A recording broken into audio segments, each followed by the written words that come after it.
महाकुंभ नगरी प्रयागराज में आप सभी का स्वागत है। विश्व का सबसे बड़ा धार्मिक सम्मेलन जिसको महाकुंभ के नाम से जाना जाता है, यह भारत की तपोभूमि प्रयागराज में शुरू हो चुका है। संपूर्ण प्रयागराज नगरी को दुल्हन के जैसा सजाया गया है, जैसा कि आप यहाँ पर देख पा रहे होंगे।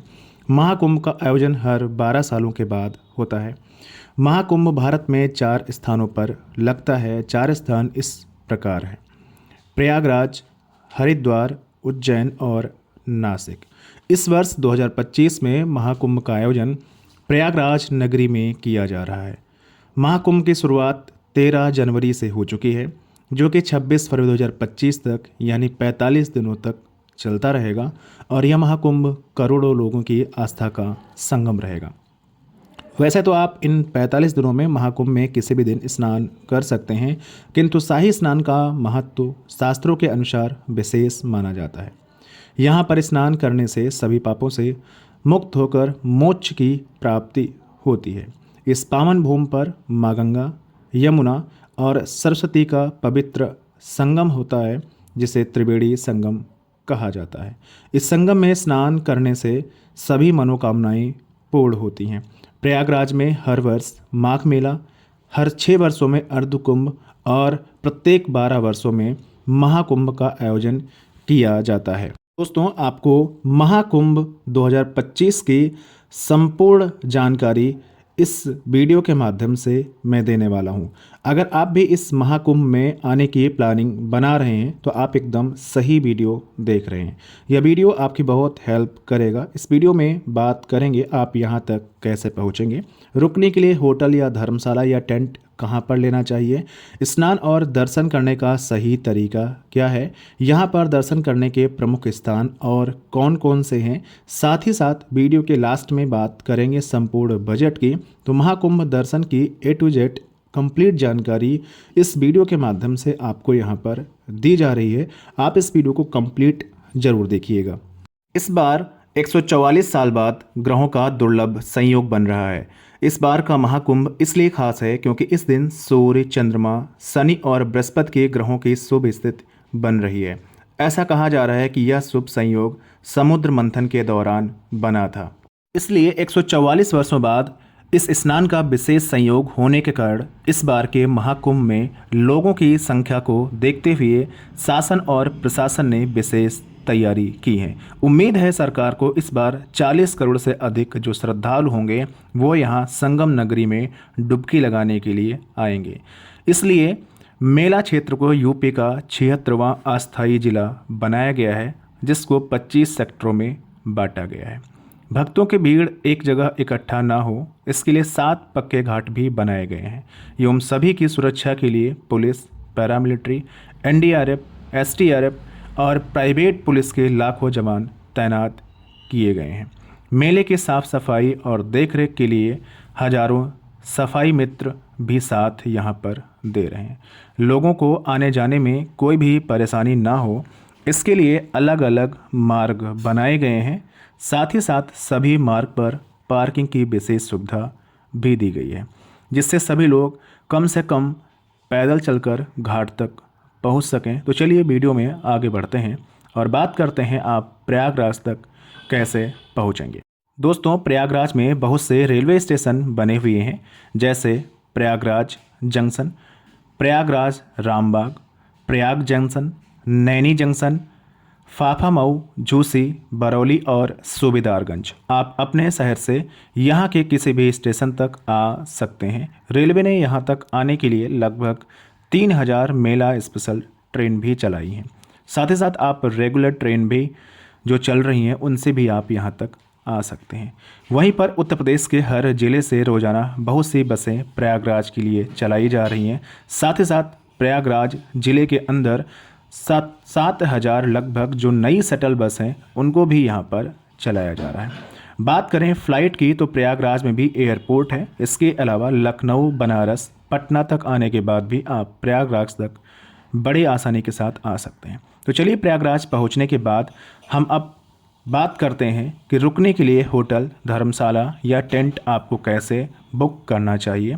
दोस्तों, महाकुंभ के दौरान शहर के सभी छोटे बड़े जो होटल धर्मशाला हैं वो पहले से ही यहाँ पर बुक हो चुके हैं।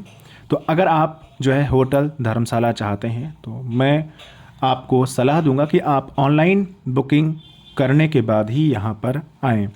आप प्रयागराज रेलवे स्टेशन के पास में, रामबाग रेलवे स्टेशन के पास में या मेला क्षेत्र से 5-6 किलोमीटर दूरी तक आप होटल ले सकते हैं। मेले के दौरान होटल, नॉर्मल होटल की भी 2,000 रुपये 3,000 रुपये से स्टार्टिंग होगी। वहीं पर अच्छे जो होटल हैं आपको 7-8 हज़ार या फिर 10,000 तक के बजट में मिलेंगे। दोस्तों, कुंभ मेला में टेंट सिटी भी बनी हुई है। अगर आप यहाँ के टेंट सिटी में बुकिंग करना चाहते हैं तो आप कुंभ मेला की ऑफिशियल वेबसाइट kumbh.gov.in से कर सकते हैं। ऑफिशियल वेबसाइट पर जो 10 वेंडर दिए गए हैं इन्हीं से ही आप बुक करें, वरना आप फ्रॉड के भी शिकार हो सकते हैं। यहाँ पर आपको लग्जरी, डीलक्स, सेमी डीलक्स और VIP टेंट तक बुक कर सकते हैं। उनकी स्टार्टिंग 8,000 रुपये से हो जाती है। इसके अलावा मेला क्षेत्र में जगह जगह बसेरा भी बना हुआ है। कुछ रेन बसेरे फ्री भी हैं, कुछ में आपको 100 रुपये से लेकर के 200 रुपये का चार्ज यहाँ पर देना पड़ सकता है, तो आप यहाँ पर भी स्टे कर सकते हैं। इसके अलावा यहाँ पर बहुत से संत, महात्मा, कथावाचक, बड़े बड़े पंडाल लगाए हुए हैं जहाँ पर आप प्रवचन भी सुन सकते हैं और साथ ही साथ आप यहाँ पर उनकी आज्ञा लेकर रुक भी सकते हैं। इसके अलावा सभी रेलवे स्टेशन के बाहर बड़े बड़े टेंट भी लगाए गए हैं जहाँ पर आप फ्री में रुक सकते हैं। लेकिन दोस्तों, मैं आपको एडवाइस करूँगा कि आप कोशिश करिए आप अपने शहर से सुबह प्रयागराज आ जाएं, पूरा दिन स्नान और इसके बाद आप घूमिए। इसके बाद शाम वाली जो ट्रेन हो आपके घर के लिए, आप उससे बैठ करके निकल जाएं, ये ज़्यादा बेहतर रहेगा। दोस्तों, एक बात का आपको विशेष ध्यान देना होगा, शाही स्नान के दिन शहर में सभी प्राइवेट वाहन बंद रहेंगे, तो आप जिस भी मार्ग से आएंगे वहीं पर आपको पार्किंग मिल जाएगी। साथ ही साथ नज़दीकी घाट पर आपको स्नान करना रहेगा। आप मान कर चलिए कम से कम आपको 2 से 4 किलोमीटर तक पैदल भी चलना पड़ सकता है। दोस्तों, अब हम यहाँ पर बात कर लेते हैं कि स्नान करने का और दर्शन करने का सही तरीका क्या है। दोस्तों, यहाँ पर जगह जगह पर पक्के घाट बने हुए हैं। आप रेलिंग के अंदर रहकर माँ गंगे का हर हर जयकारा लगाते हुए आस्था की पावन डुबकी लगा सकते हैं। वहीं दोस्तों, इन घाटों पर स्नान करने के अलावा आप अगर चाहें तो नाव के माध्यम से त्रिवेणी संगम के पास भी जा सकते हैं। नाव वाले आपसे 150 रुपये से लेकर के 200 रुपये तक का चार्ज करेंगे और यहाँ पर साइबेरियन पक्षी भी आपका चहचहाते हुए स्वागत करेंगे। आप त्रिवेणी संगम में पावन स्नान करके पुण्य प्राप्त कर सकते हैं। दोस्तों, बहुत ही दिव्य और भव्य महाकुंभ का आयोजन उत्तर प्रदेश सरकार के द्वारा यहाँ पर किया जा रहा है और आप भी यहाँ पर आस्था की डुबकी लगाने के लिए ज़रूर आएँ।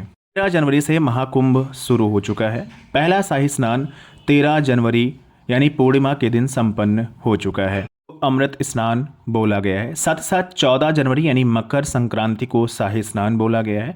29 जनवरी को मौनी अमावस्या है, आप इस दिन शाही स्नान कर सकते हैं। 3 फरवरी को बसंत पंचमी है, इस दिन आप शाही स्नान कर सकते हैं। साथ ही साथ 12 फरवरी को माघी पूर्णिमा है, इस दिन आप स्नान कर सकते हैं।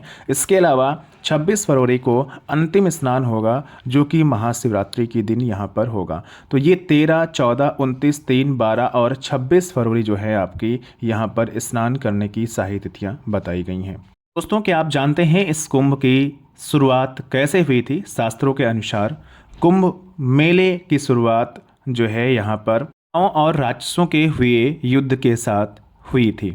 ऐसा कहा जाता है कि महर्षि दुर्वासा के श्राप के कारण जब इंद्र और देवता कमजोर पड़ गए तब राक्षस ने देवताओं पर आक्रमण करके उन्हें परास्त कर दिया था। ऐसे में सब देवता मिलकर विष्णु भगवान के पास गए और सारा वृत्तांत सुनाया। तब भगवान ने देवताओं को दैत्यों के साथ मिलकर समुद्र यानी क्षीर सागर में मंथन करके अमृत निकालने को कहा। ये दूध सागर ब्रह्मांड के आकाशीय क्षेत्र में स्थित है। सारे देवता भगवान विष्णु जी के कहने पर दैत्यों से संधि करके अमृत निकालने के प्रयास में लग गए। जैसे ही समुद्र मंथन से अमृत निकला, देवताओं के इशारे पर इंद्र का जो पुत्र जयंत था वो अमृत कलश लेकर उड़ चला। इस पर गुरु शंकराचार्य के कहने पर दैत्यों ने जयंत का पीछा किया और काफ़ी परिश्रम करने के बाद दैत्यों ने जयंत को पकड़ लिया। अमृत कलश पर अधिकार जमाने के लिए देव और राक्षसों में 12 दिन तक भयानक युद्ध चला। ऐसा कहा जाता है इस युद्ध के दौरान पृथ्वी के 4 स्थानों पर अमृत कलश की कुछ बूंदें गिरी थी, जिनमें से पहली बूंद प्रयागराज में, दूसरी बूंद हरिद्वार में, तीसरी बूंद उज्जैन में और चौथी नासिक में गिरी। इसलिए इन्हीं 4 स्थानों पर कुंभ मेले का आयोजन किया जाता है। आपको ये भी बताते चलें, देवताओं के 12 दिन पृथ्वी पर 12 साल के बराबर होते हैं, इसलिए हर 12 साल में महाकुंभ का आयोजन किया जाता है। कुंभ के दौरान इन नदियों का जल अमृत के समान माना जाता है। यहाँ कुंभ में आकर स्नान करके पापों से मुक्ति की कामना कर सकते हैं। इतिहास में कुंभ मेले की शुरुआत कब हुई, किसने की, इसकी किसी ग्रंथ में कोई भी प्रामाणिक जानकारी नहीं है, परंतु इसके बारे में जो प्राचीनतम वर्णन मिलता है वह सम्राट हर्षवर्धन के समय का है, जिसका चीन के प्रसिद्ध तीर्थयात्री ह्वेनसांग द्वारा किया गया है। पुराणों के अनुसार ऐसा माना जाता है कि शंकराचार्य ने इसकी शुरुआत की थी और कुछ कथाओं के अनुसार कुंभ की शुरुआत समुद्र मंथन से हो गई थी, जिसके बारे में हमने जानकारी आपको ऊपर दे दिया है। यहाँ पर हम बात करते हैं बजट की कि अगर आप यहाँ पर आते हैं स्नान करने के लिए तो कितना बजट आपका यहाँ पर होना चाहिए। देखिए, अगर आप 2 लोग आते हैं तो मेरे हिसाब से आप यहाँ कुंभ मेले में 2,000-3,000 रुपये लेकर के अगर आप आएंगे तो आराम से जो है आप यहाँ पर स्नान भी कर लेंगे और भी जो जगहें हैं वहाँ पर भी घूम सकते हैं। आप यहाँ पर नाइट स्टे करते हैं तो आप मान के चलिए कम से कम 4 से 5,000 रुपये आपके पास बजट यहाँ पर होना चाहिए।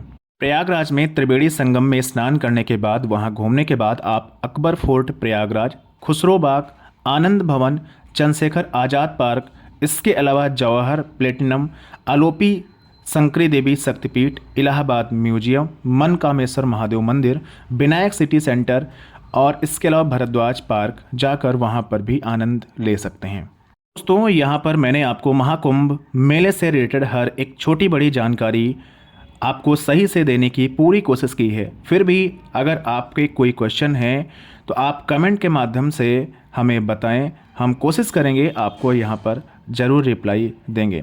अगर आपको ये वीडियो हेल्पफुल लगी है तो आप एक लाइक ज़रूर करें ताकि हम मोटिवेट हो सकें और ऐसे ही वीडियो आप सभी के लिए यहाँ पर बना सकें। चैनल पर नए हैं, चैनल को सब्सक्राइब नहीं किया है तो चैनल को सब्सक्राइब कर लीजिए, साथ ही साथ बेल आइकन प्रेस कर लीजिए और ताकि आपको सभी वीडियो ऐसे ही मिलते रहेंगे। भविष्य में आने वाली सभी वीडियो के लिए चैनल को सब्सक्राइब कर लेंगे और आप सभी की यात्रा मंगलमय हो। हर हर गंगे।